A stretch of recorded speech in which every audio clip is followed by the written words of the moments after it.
Muy buenos días a nuestra distinguida audiencia. Reciban un atento y cordial saludo de quienes conformamos la sección nacional del Instituto Panamericano de Geografía e Historia. Antes de iniciar, queremos recordar al público que el webinar es gratuito y, sin embargo, si desean obtener un certificado digital por su asistencia, este tiene un costo de $3. Para el efecto, deberá realizar los siguientes pasos: colocar su nombre con saludo al momento de ingresar en la sala virtual, realizar una captura de pantalla del webinar antes de finalizar, enviar esto por correo a info@ipgh.gov.es junto con la foto o escáner del archivo de la transferencia o depósito de $3, su nombre completo. Los datos para el depósito o transferencia los encontrarán en el chat.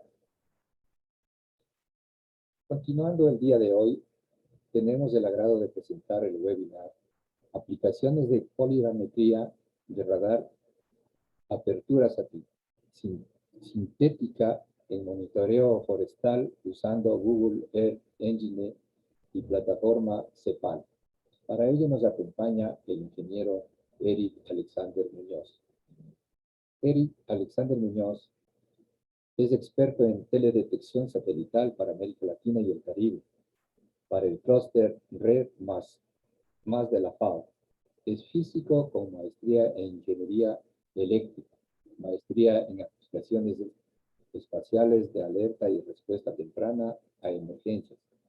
Actualmente, sus principales áreas de investigación son el procesamiento de imágenes satelitales, ciencia de datos e inteligencia artificial. Sin más, démosle una cordial bienvenida al ingeniero Eric Alexander Muñoz. Son suyos los micrófonos, ingeniero. Muchas gracias, ingeniero Oscar. Quería aprovechar la oportunidad para agradecer al IPGH por la gestión y el auspicio de este webinar, y especialmente también a todos los participantes por estar presentes. Entonces, yo actualmente voy a empezar con la presentación. La idea de este webinar es que sea un evento un poco más formativo para personas que conocen un poco de Google Earth Engine o que quieren conocer, y también para aquellos que ya conocen un poco de teledetección y quieren ver un poco de las opciones de análisis polarimétrico que se pueden implementar desde Google Earth Engine. Entonces, por lo que entendí, entonces una vez que termine la presentación va a haber un espacio para preguntas, y bueno, yo con mucho gusto estaré disponible para intentar responderlas. Así que cuando usted me diga, Inge, puedo empezar. Adelante, ingeniero. Perfecto, gracias.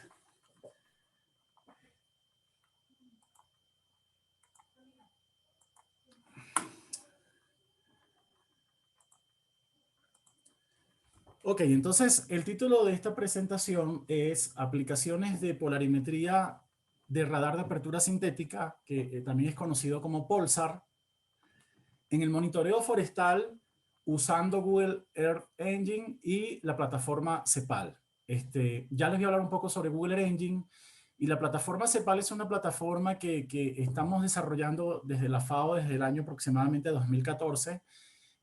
Usa mucho de las herramientas de Google Earth Engine y tiene como objetivo automatizar algunas de las tareas que se pueden hacer en Engine con fines de monitoreo forestal en el contexto del programa Red+ de Naciones Unidas. Este programa básicamente implica la reducción de emisiones por deforestación y degradación forestal, ¿sí? Entonces, eso es lo que busca las Naciones Unidas con este programa. Y entonces quiero explicar un poco de las opciones de polarimetría que se pueden implementar en Engine y solamente comentar un poco sobre CEPAL por el tema del tiempo, ¿sí?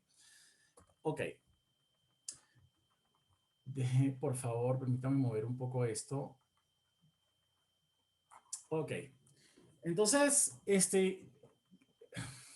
¿qué vemos en esta imagen? Esta imagen satelital es una imagen, es un pequeño mosaico construido en Google Earth Engine a partir de imágenes Landsat, y tiene una combinación RGB característica. Esta combinación coloca al rojo en la banda del rojo, al infrarrojo cercano en la banda de rojo, al de onda corta 1 en el azul, y en la verde colocamos la roja.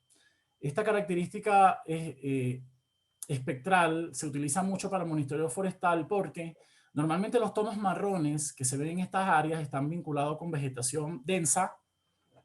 Los tonos naranja claro y naranja en general están relacionados con vegetación menos densa y los verdes están relacionados con suelo desnudo y con algunos tipos de usos de agricultura donde también la vegetación es poco densa.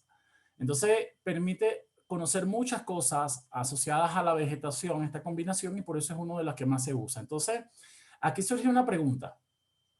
Lo que está acá en el centro de la imagen, ¿qué tan diferente o qué tan similar es lo que está por estos bordes? ¿Sí? Aparentemente estos se ven mucho más oscuros, probablemente tienen mayor densidad, pero aquí hay algunas zonas que también son oscuras. Entonces la pregunta es, ¿yo con esta imagen puedo separar lo que se ve en esta zona de lo que se ve en estas otras? Entonces, en principio pareciera que sí. Veamos cómo se ve en una imagen óptica de mejor resolución para ver si se aprecia un poco más. Bueno, lo que vemos acá, aquí aprovecho para explicar que esta zona que estamos observando es una zona al norte de Ecuador que corresponde al municipio de Shushufindi, ¿sí? Estamos acá muy cerquita de Shushufindi.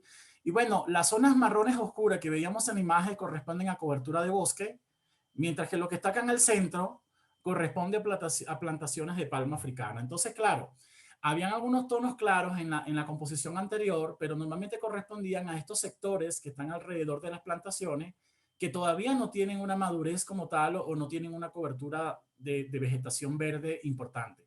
Pero estas zonas que están acá, que es donde sí tenemos palma africana ya con características propias de una plantación, es muy difícil separarla de estas coberturas de bosque si solamente nos guiamos por las características multiespectrales de Landsat, ¿sí? Entonces, bueno, la idea acá es cómo yo puedo separar esto en caso tal de que no pueda separarlo espectralmente con imágenes como Landsat o Sentinel-2, que son los datos que normalmente tenemos de acceso libre, ¿sí?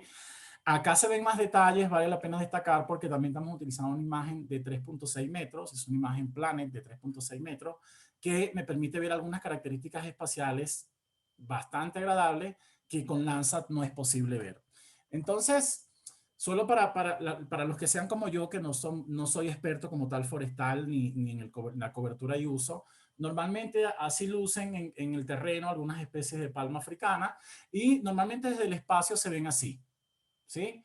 Entonces, aquí hay una cosa que vale la pena destacar, es que nosotros sabemos que normalmente las coberturas de bosque no tienen este tipo de distribuciones tan heterogéneas y con características fractales que sí tienen este tipo de plantaciones. Entonces, esto nos da una ventaja desde el punto de vista de textura, desde el punto de vista de estructura, para tratar de clasificar este tipo o por lo menos tratar de diferenciarlas de las coberturas forestales.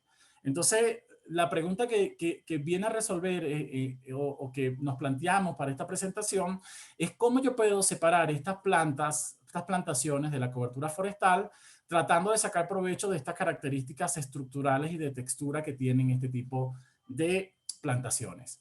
Entonces, para eso, vamos a hablar un poco entonces de lo que son los radares de apertura sintética.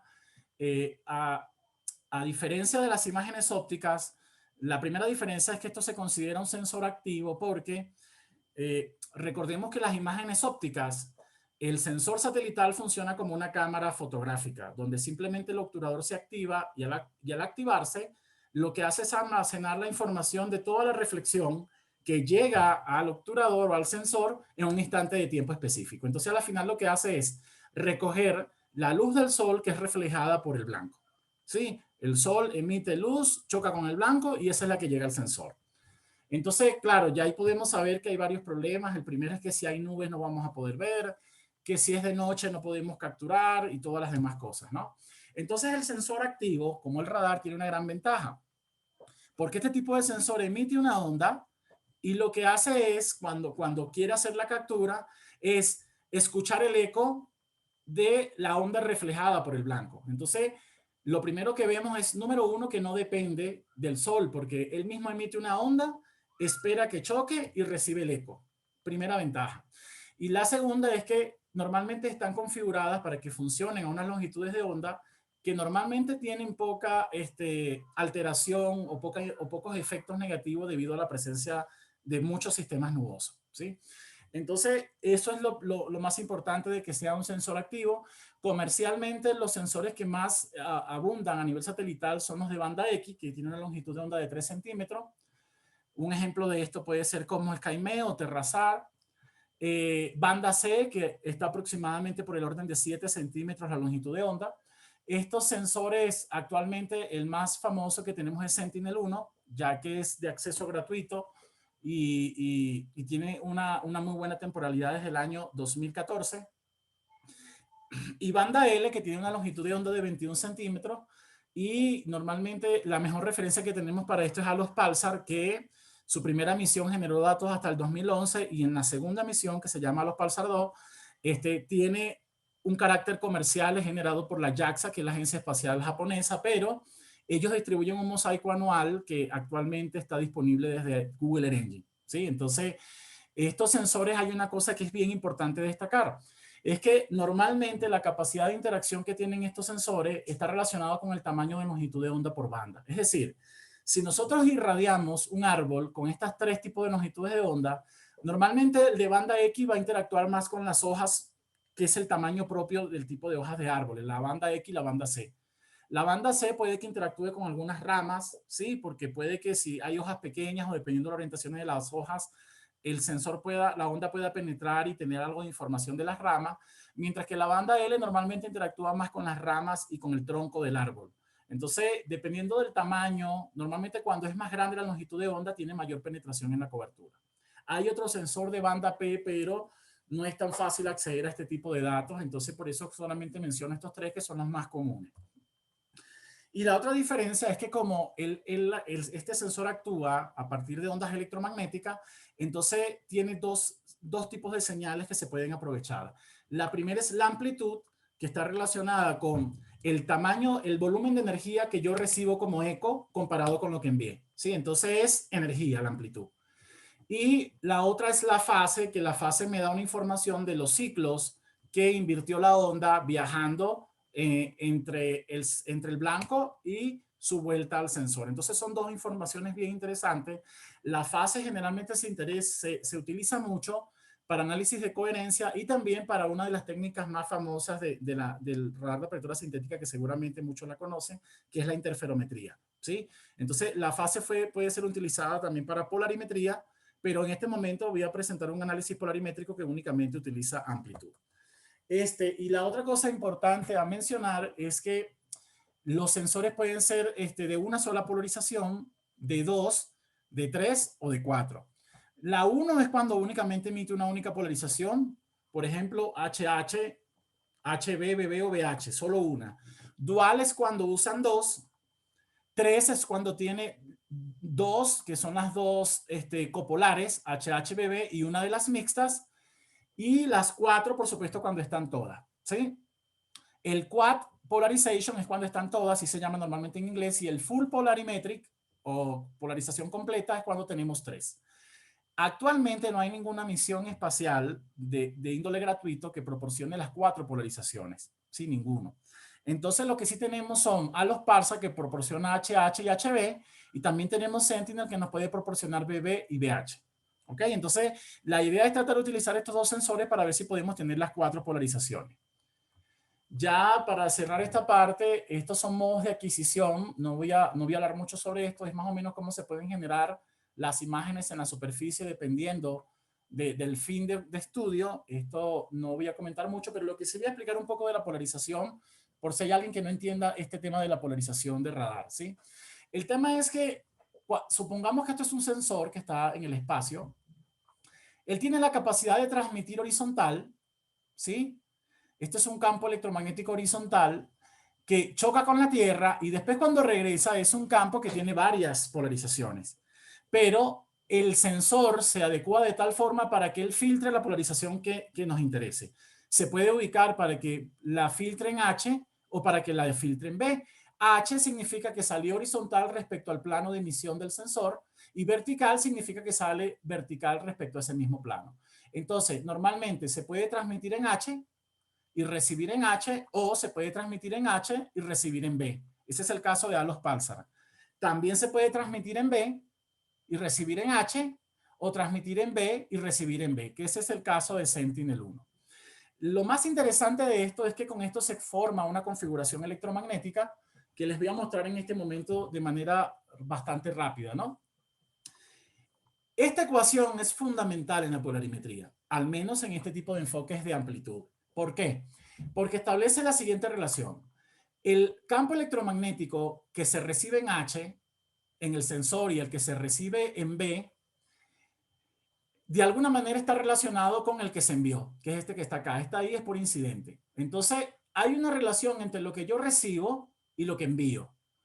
Y esa relación está dada por dos términos. Este primer término que está relacionado con la fase, ¿sí? En este momento no lo voy a considerar porque les comenté que no vamos a hacer análisis de fase, sino solo de amplitud. Y este otro término que está acá es una matriz que se conoce con el nombre de Sinclair, que tiene todas las, que a la final lo que hace es tener las dispersiones que tuvimos o los backscattering que tuvimos en cada una de las polarizaciones. Entonces esto es fundamental porque esta matriz es la que tiene la información del blanco o del objeto que quiero caracterizar. Esto es lo que envié. Una parte tiene información del blanco, una parte tiene información de la fase y a la final lo que recibo es una combinación de todo esto. ¿Ok? Entonces, muy bien, el objetivo de la polarimetría está claro.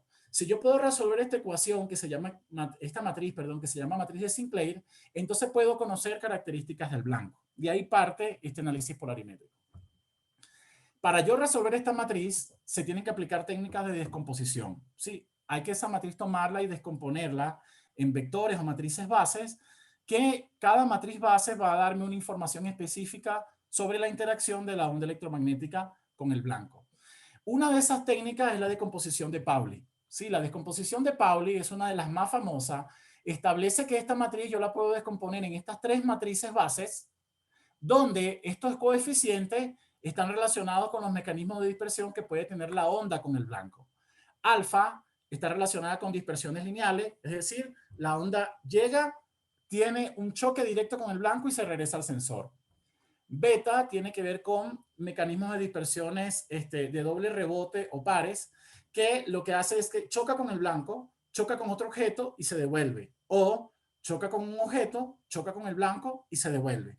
Ese mecanismo de dispersión se relaciona con beta, y gamma en cambio es volumétrica. Quiere decir que tiene múltiples dispersiones en el blanco y de ahí se regresa al objeto.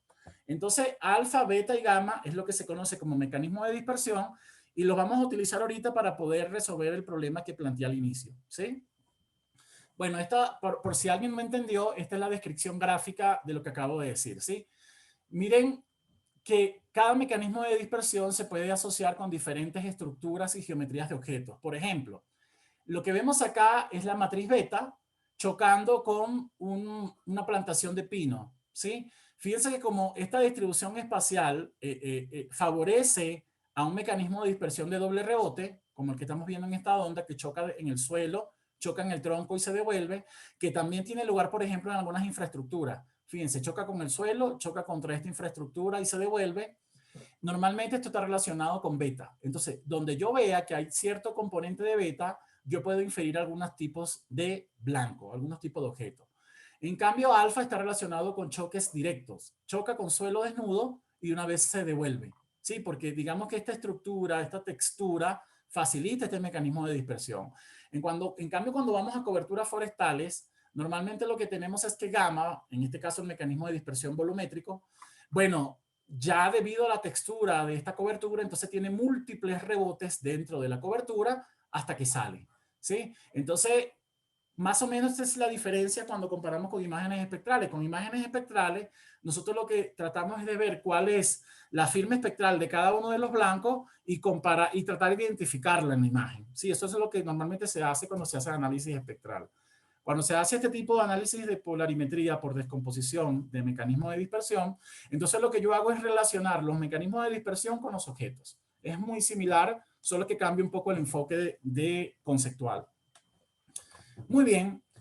¿Cómo se resuelve alfa, beta y gamma? Si resolvemos la ecuación que planteé hace un momento, esta que es la decomposición de Pauli, La solución de esa ecuación sería esta, ¿sí?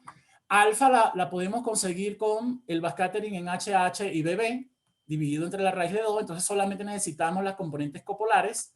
Beta es lo mismo, solo que se restan nuevamente las copolares, pero para el volumétrico, que es uno de los más importantes en el área forestal, necesitamos la polarización cruzada, que es HB o BH. ¿Sí? Se sobreentiende que HB y BH son recíprocas en el caso de sensores que generen todas las polarimetrías en una misma plataforma.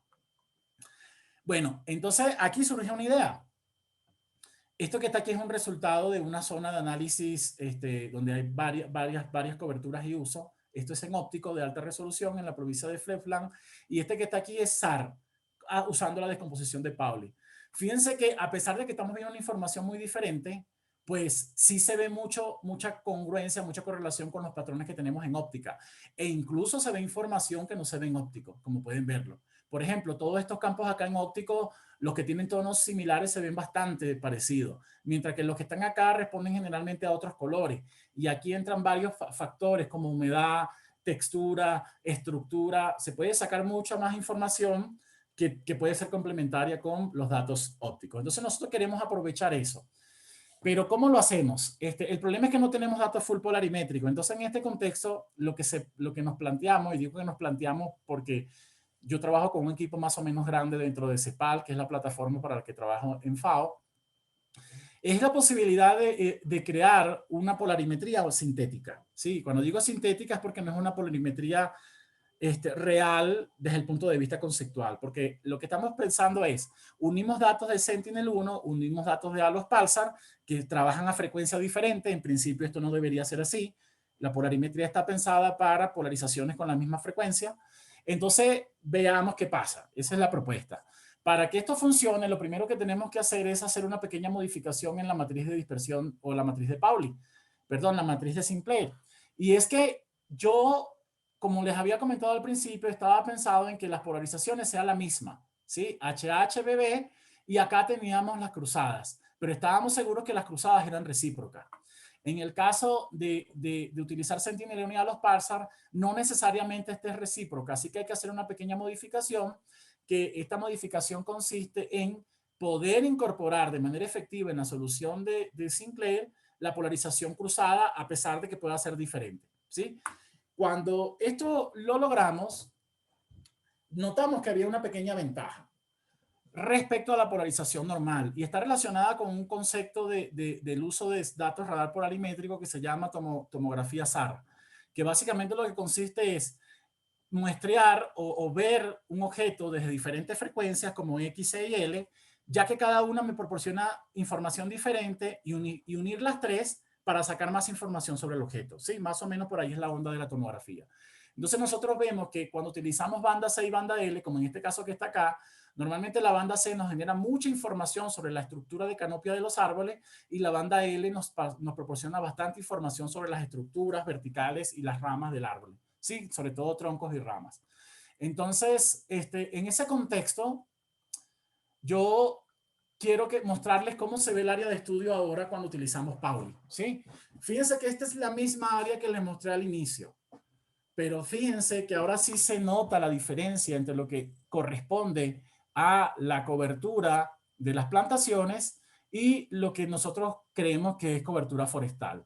¿Y esto a qué se debe? Si vemos los colores, aquí estamos utilizando el RGB alfa cuadrado, beta cuadrado, gamma cuadrado. Eso significa que todo lo que es verde está relacionado con dispersión volumétrica. Y era lo que esperábamos en las zonas forestales o en las zonas de cobertura forestal. Esto que está acá predomina azul y morado. Normalmente aquí en estas coberturas azul y morado significa que está predominando el mecanismo de dispersión alfa y beta, que son dispersiones lineales y dispersiones de doble rebote. ¿De acuerdo? Entonces, esto es lo que nosotros esperamos en coberturas del tipo plantaciones, específicamente estas plantaciones de palma africana. Y bueno, por acá fíjense el comportamiento en cobertura en la parte de agua. Fíjense que tenemos colores rojos con colores negros, que corresponden a mucha dispersión alfa. Y acá tenemos una mezcla entre también doble rebote y simple, que es la zona de la ciudad de Suchufindi.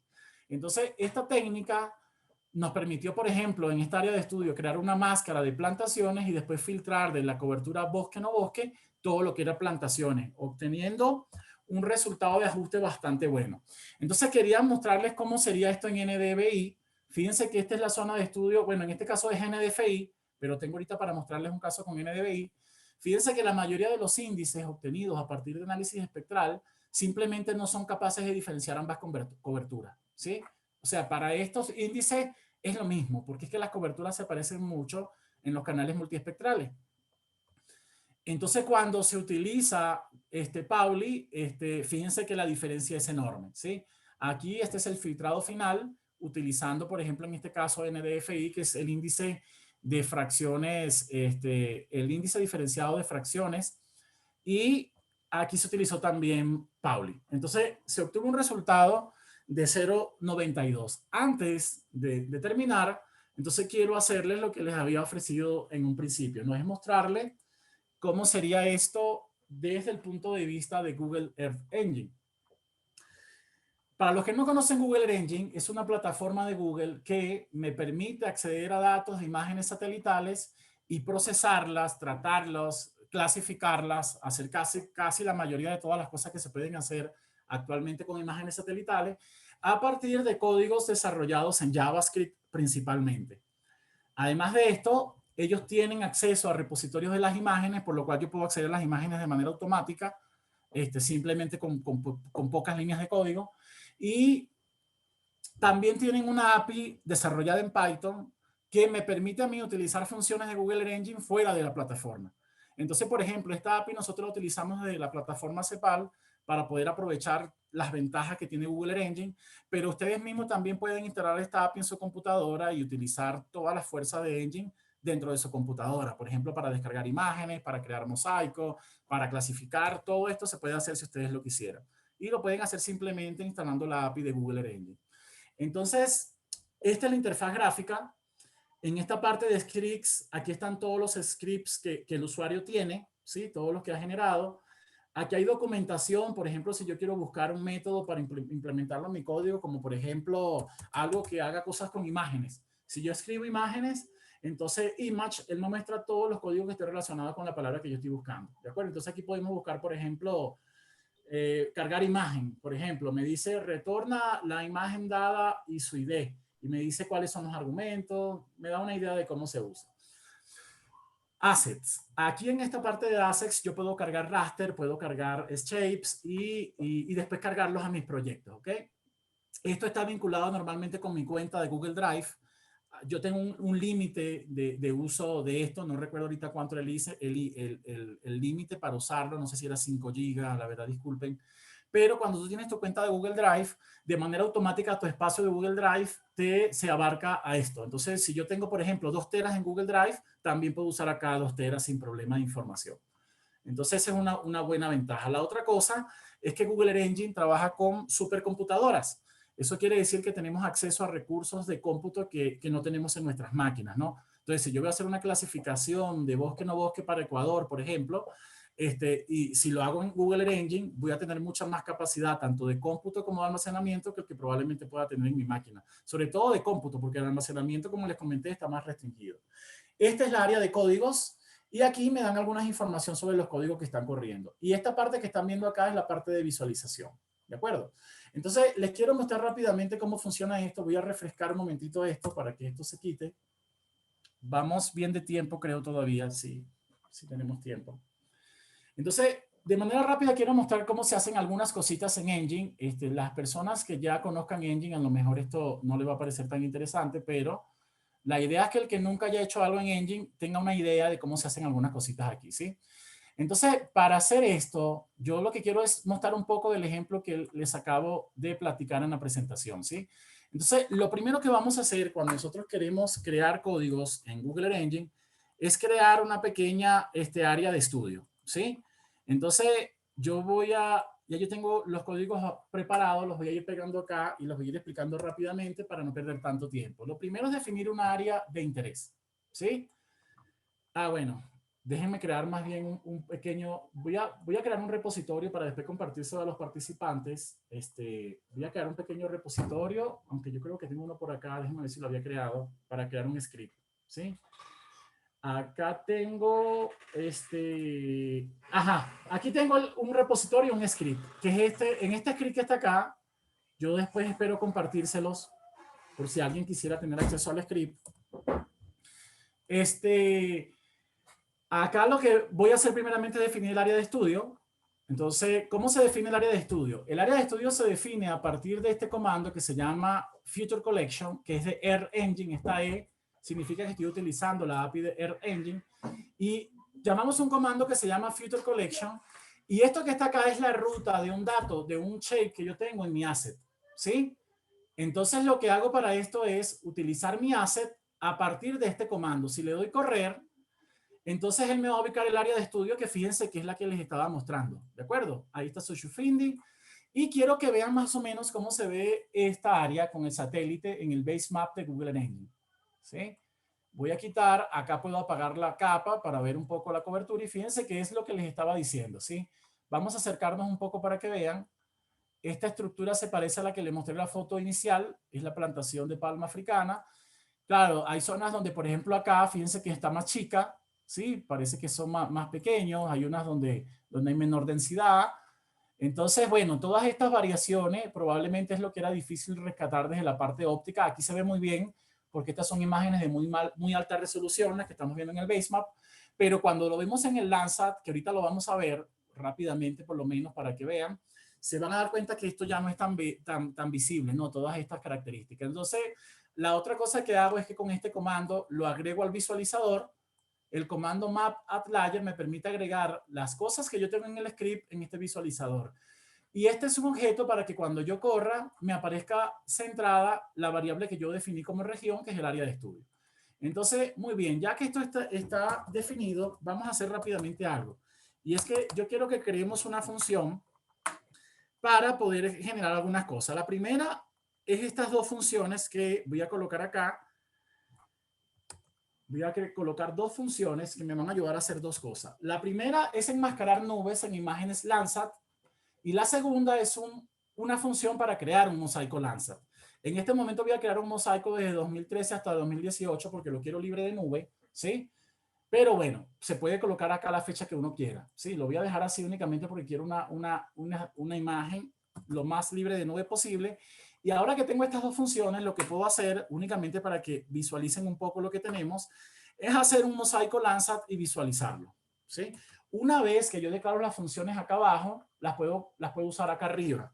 Entonces, fíjense, aquí para generar el mosaico estoy llamando una variable que se llama Landsat Mosaic, que a la final está utilizando la función que genera aquí abajo, esta función, para crear un mosaico.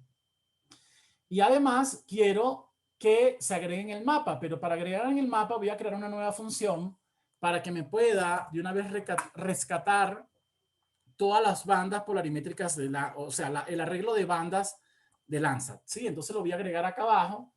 Perdonen que no les explique esto de manera rápida, pero es que esto es por un tema de tiempo, pero como les dije, más adelante podemos acordar para compartirles esto y si alguien quiere analizarlo, les puedo dejar mi mail para que me hagan preguntas si quieren. Esta función addLayer es la que estoy utilizando acá para poder agregar el Landsat dentro del map addLayer. 62.1, claro, aquí falta cerrar esto, falta cerrarlo, perdón, acá afuera. Ok, entonces vamos a correr y vamos a ver la imagen Landsat del área de estudio. Entonces, bueno, aquí se está creando en este momento la imagen Landsat. Ahí está la imagen Landsat. Claro, fíjense que a pesar de que está bastante bonita porque está libre de nube y estoy utilizando imágenes de casi 5 años, tomando las mejores para construir esta visión, lo mejor de esto es que de alguna manera me permite ver algunas cosas, pero obviamente no me va a permitir el detalle que sí me permitió el basemap de Google, ¿no? Esto sí es importante verlo. Miren acá abajo, no sé si se aprecia, pero voy a hacerles la comparación del Landsat respecto al basemap, ¿sí? Miren el basemap, miren Landsat. Fíjense que se pierde toda la información espacial. Entonces, claro, si yo estoy haciendo este análisis con imágenes de 3 metros, .6, o de 1 metro, de 50 centímetros, seguramente no tengo este problema para diferenciar estas clases. Pero cuando utilizo Landsat, el problema es evidente. ¿De acuerdo? Entonces, ya que hemos constatado esto, quiero hacer una prueba más para constatar la dificultad que hay para ver esto, y es que incluyamos, por ejemplo, NDVI. ¿Sí? Vamos a incluir rápidamente una función de NDVI y veamos cómo NDVI ve ambas clases. Lo voy a colocar acá arriba, NDVI. Esta es una función para generar DBI. Fíjense que es la banda 5 y la banda 4 de Landsat 8. Y entonces aquí en esta parte vamos a generar el índice de NDVI y lo vamos a visualizar. Y veamos cómo se ve NDVI para esa zona y veamos si NDVI puede diferenciar algo. ¿Sí? Ok. Entonces voy a quitar esto, vamos a acercarnos un poco y veamos cómo se aprecia NDVI.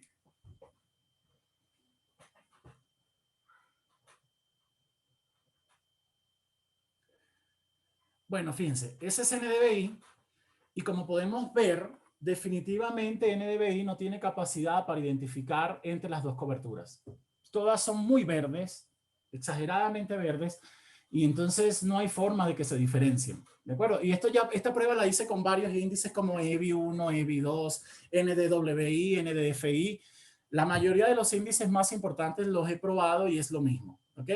Entonces, para terminar, quiero mostrarles entonces qué pasaría si implementamos la técnica de descomposición de Pauli con la modificación de fusión de Sentinel-1 y ALOS-PALSAR.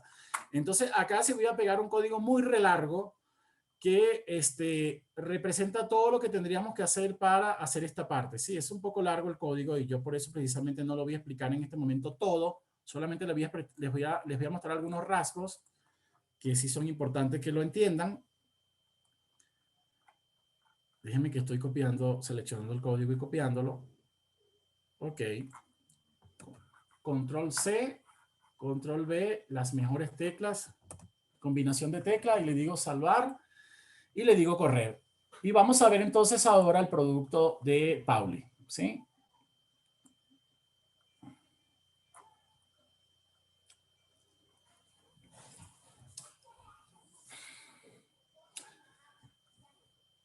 Ok, entonces esa es la combinación Landsat,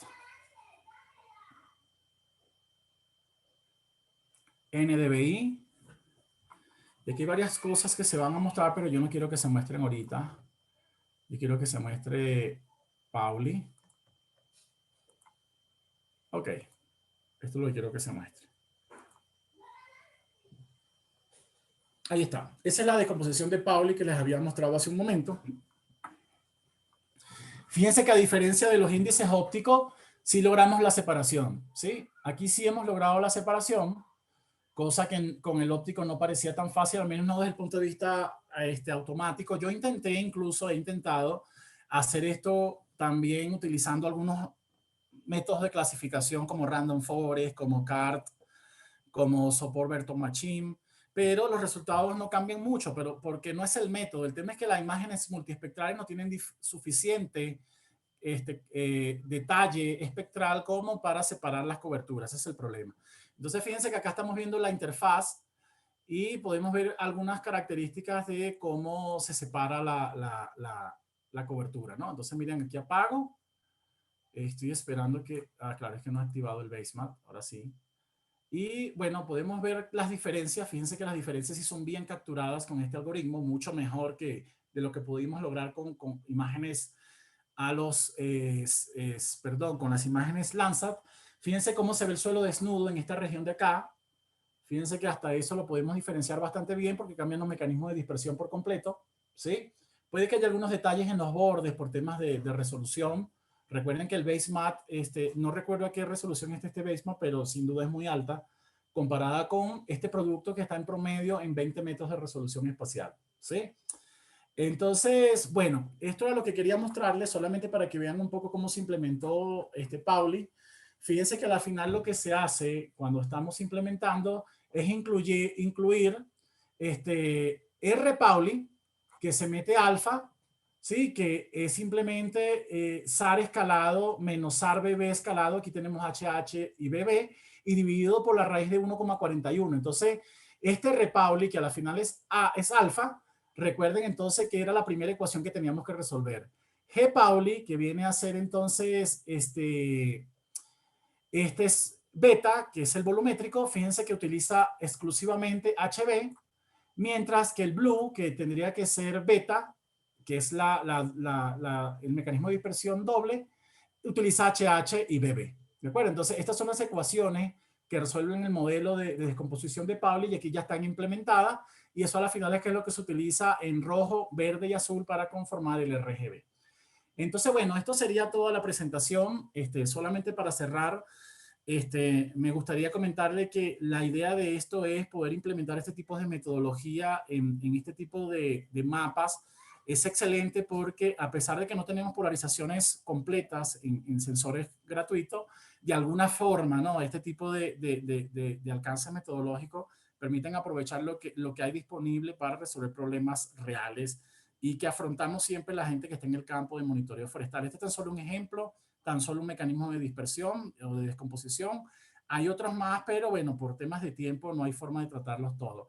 Y únicamente para cerrar, hay una plataforma, para el que no la conozca, que es esta que les estaba comentando, que es la plataforma CEPAL de la FAO. Esta plataforma está inspirada en muchas de las cosas que tiene Google Earth Engine. De hecho, utilizamos muchas de ellas. Pero bueno, tiene algunas ventajas más, ¿no? La primera es que también tenemos acceso a supercomputadoras. Aquí podemos ver que si yo le doy clic a este módulo, me abre una terminal Linux y yo puedo abrir computadoras para trabajar en línea sin importar las características de mi computadora con la que me conecto, para ingresar a computadoras tan pequeñas como un procesador y 2 GB de RAM, como algunas tan grandes de 128 procesadores y casi 2 teras de RAM. Entonces yo entro, si yo por ejemplo escojo, qué sé yo, una M4, entonces lo que hace es generarse de manera automática una instancia, una máquina virtual en entorno Linux, donde yo puedo comenzar a trabajar, a procesar imágenes. Lo bueno de esto es que hacer en entorno Linux, yo puedo incluir dentro de mi procesamiento cualquier código. Esta es una ventaja respecto a Engine. En Engine yo solamente puedo usar JavaScript. Mientras que si lo hago en CEPAL, puedo utilizar cualquier código, C, C++, PHP, Fortran, Python. De hecho, acá en la parte de módulos tenemos acceso a algunas herramientas increíbles. Por lo menos tenemos acceso a Jupyter Notebook para trabajar con Python y poder cargar las librerías de Google directamente en nuestros proyectos de Jupyter. Y otra cosa que tenemos, por ejemplo, es acceso a RStudio Online, donde yo puedo cargar todos los códigos existentes de R para poder procesar imágenes y datos geoespaciales dentro de la plataforma. Entonces, si alguien quisiera saber más sobre esto, también por favor me pueden escribir a mi mail. Si no tienen cuenta, puedo ayudarles a crearle cuenta para que accedan a la plataforma, revisar y compartirles un poco de documentación sobre el sitio. Entonces, bueno, esta es toda mi presentación. Espero haya sido de su agrado. Agradeciéndole a Eric, estimado Eric, agradecemos por compartir este importante tema. En resumen, nos ha explicado brevemente acerca de la polarimetría de radar, de apertura sintética POLSAR. Es una técnica de teledetección que permite extraer información de los diferentes mecanismos de dispersión que tienen lugar durante la interacción de la onda emitida por el sensor SAR y los blancos en superficie. En este webinar se sintetizan algunas de estas técnicas y se presenta un caso de estudio novedoso en el que se fusiona datos Sentinel-1 y ALOS POLSAR para detectar plantaciones forestales en el norte de la Amazonía del Ecuador. El procedimiento es realizado utilizando las plataformas CEPAL, FAO y Google Earth Engine. En este momento vamos a dar, tenemos unas preguntas del público. Nos preguntan, ¿cuál es el procedimiento para ingresar al programa Google Earth Engine y observar las imágenes? Estimado Edith. Gracias. Esa es una muy buena pregunta. Para tú ingresar a Google Earth Engine, cuando escribes Google Earth Engine, voy a compartir rapidito la pantalla, solo un momento para explicar esta parte. Yo lamentablemente no se me va a activar porque ya yo tengo creado una cuenta, ¿sí? Perdón, pero cuando tú ingresas por primera vez a Google Earth Engine, voy a cerrar esto para que no se me abra. Aquí, si yo escribo googleengine.google.com, él me va a aparecer la opción de Sign Up, ¿sí? Que es para crearme una cuenta. Cuando yo le dé clic acá, el requisito es que debo tener una cuenta de Gmail, ¿sí? Previamente tengo que tener una cuenta de Gmail porque como es de Google, obligatoriamente esto queda casado con todo tu sistema de Gmail. A mí me dice que ya yo estoy, que ya yo tengo una cuenta, ¿sí? De hecho, a mí no me va a aparecer la opción, pero aquí le va a aparecer una opción para crearse la cuenta. De hecho, si entro a mi correo, dice que entra a mi correo, déjame ver si me mandan algo. No, a mí no me mandan nada porque, como le digo, déjame ver si se refresca, solo para estar seguro. Sí, porque ya yo tengo cuenta, pero a ustedes, el que no tenga cuenta, sí le va a dar un link para crearse la cuenta. O sea, siguen un link, se registran y una vez que creen la cuenta, puede tardar algunas horas hasta que le confirme que tienen acceso a Google Earth Engine. La siguiente vez que lo hagan, que vuelvan a entrar a Google Earth Engine, ya no le va a aparecer esto, sino que le va a aparecer la interfaz que le mostré ahorita. No esta que se va a abrir, sino esta. Perdonen, déjenme buscar la interfaz. Les va a aparecer directamente esta cuenta, esta sesión. Y aquí entonces para entrar a los códigos donde estaba yo ahorita deben escribir plataforma Code Editor. ¿Sí? Y de Code Editor a ustedes probablemente los scripts que están acá les va a aparecer en blanco. Solamente les van a aparecer los de example, que son estos que están acá. Example son los que les van a aparecer. Pero, como les estaba comentando, basta con que me manden un mail a mi correo personal, que es eric7@gmail.com. No sé si lo puedo escribir en el chat, aunque seguramente por algún lado está, pero mi correo es este. Y entonces yo les puedo compartir este código que les acabo de mostrar ahorita, ¿sí? Entonces les comparto el código y ya les va a aparecer en su repositorio. Y otra cosa que pueden hacer es que yo también les puedo compartir un manual para crear la cuenta de Google Earth Engine que yo tengo, hice algunos años, pero todavía está vigente. Entonces, si me escriben al mail, también se los puedo compartir. Hay videos en YouTube, todo hay en internet, dice por acá Rodrigo Torres, ¿es cierto? Sí, así es. Esa también es otra opción, pero si a alguien se le complica, no hay problema, yo también le puedo compartir información. Gracias, Eric. Tenemos otra pregunta. Dice, ¿el límite de assets es de 250 gigas o 1000 archivos? Ok, genial, gracias, gracias. Eso es bastante, ¿no? Para uno llenar 250 gigas, uff. Sí te alcanza para que aprendas y hagas muchas pruebas. Tenemos otra pregunta. Dice, ¿se puede obtener documentación manual para manejar la plataforma Google Earth Engine y profundizar en su uso? Sí, yo lo que les recomendaría para esto es precisamente Internet. Sí, en Internet, si ustedes colocan Earth Engine, hay una comunidad de Google Earth Engine que realmente se llama App Earth Engine.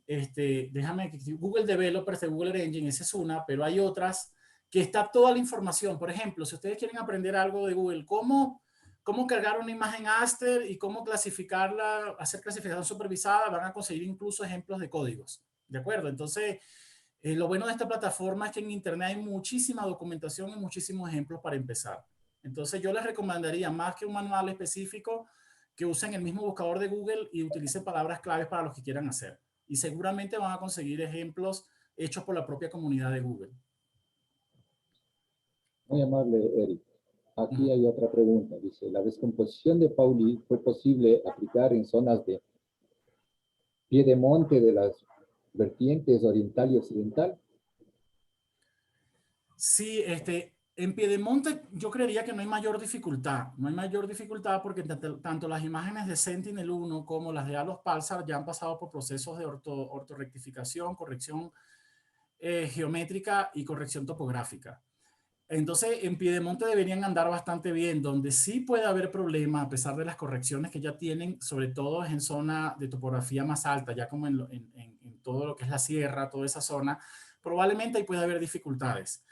Pero las pruebas que yo he hecho al menos con Pauli dan buenos resultados para este tipo de plantaciones forestales. Habría que hacer más pruebas porque tengo poco tiempo trabajando en esto, no más de 1 año y medio.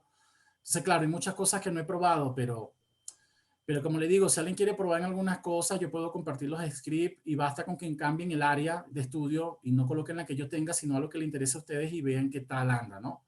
Eso, y claro, sí les agradecería que después si alguien no prueba me diga cómo le fue, ¿no? Pero de resto, esto les puedo proporcionar los códigos para que prueben. Eh, Tenemos otra pregunta, dice, hola Eric, ¿esta descomposición de Pauli está cargada ya en la plataforma de Cepal?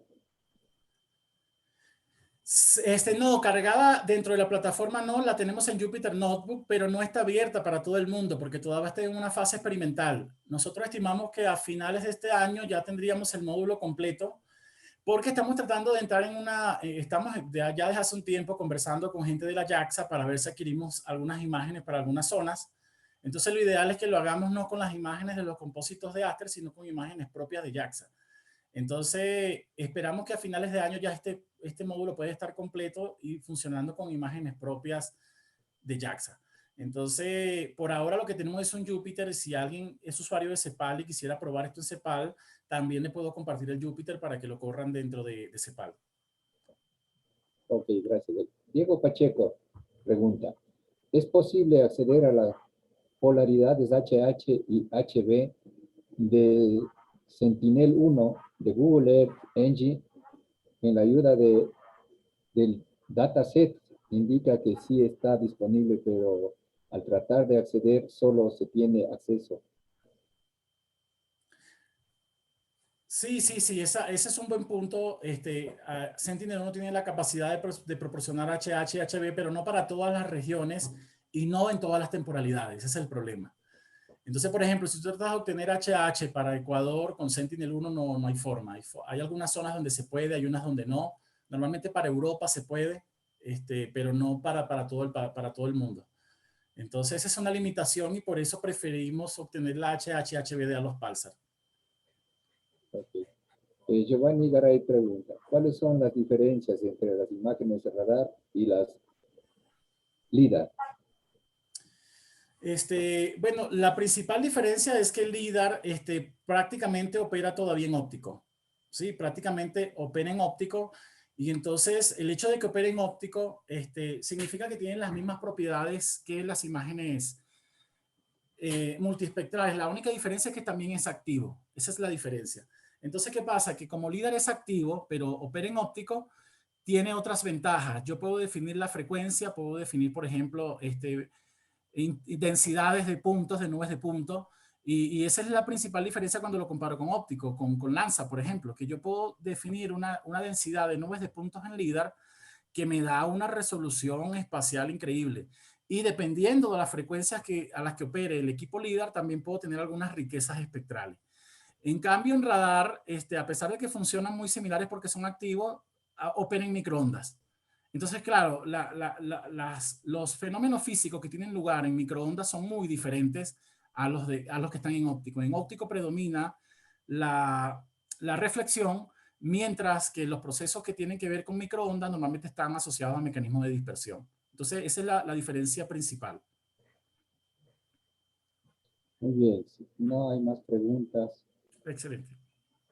Estimado Eric, a nombre de quienes conformamos la sección nacional del Ecuador del Instituto Panamericano de Geografía e Historia, agradecemos nuevamente y felicitamos por esta espléndida presentación.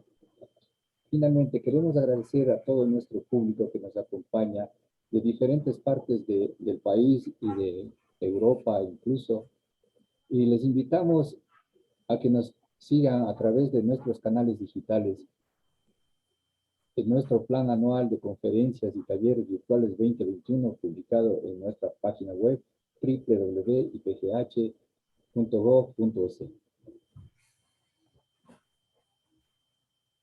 Él tiene la palabra para despedirse del público. Excelente. Bueno, nuevamente, muchas gracias a todos los participantes. Espero que esto haya sido de su agrado. La idea principal era a las personas que ya están en el área y que no estén tan vinculados con este tipo de enfoques, mostrarle un poco de estas posibilidades. A las personas nuevas o que no están tan vinculadas o que quieran aprender el área, pues mostrarle todo el potencial que tienen con estos enfoques de procesamiento de imágenes. Igualmente agradecer al IPGH por la oportunidad de uno compartir con este tipo de público que siempre está interesado en cosas de vanguardia que se están trabajando en el área, así que para mí ha sido excelente la oportunidad. Agradezco mucho y he disfrutado mucho compartir este tema con ustedes. Quedo a la orden tanto del IPGH como de los participantes para cualquier duda o iniciativa que se derive de esta plática. Así que muchas gracias. A nuestra distinguida audiencia, por favor, no olviden suscribirse a nuestro boletín de noticias en el siguiente link, www.ipgh.gov o http://bit.ly/3q lo encuentran en el chat. Un excelente día para todos y nuevamente muchas gracias, Eric, por su excelente presentación. Muchas gracias.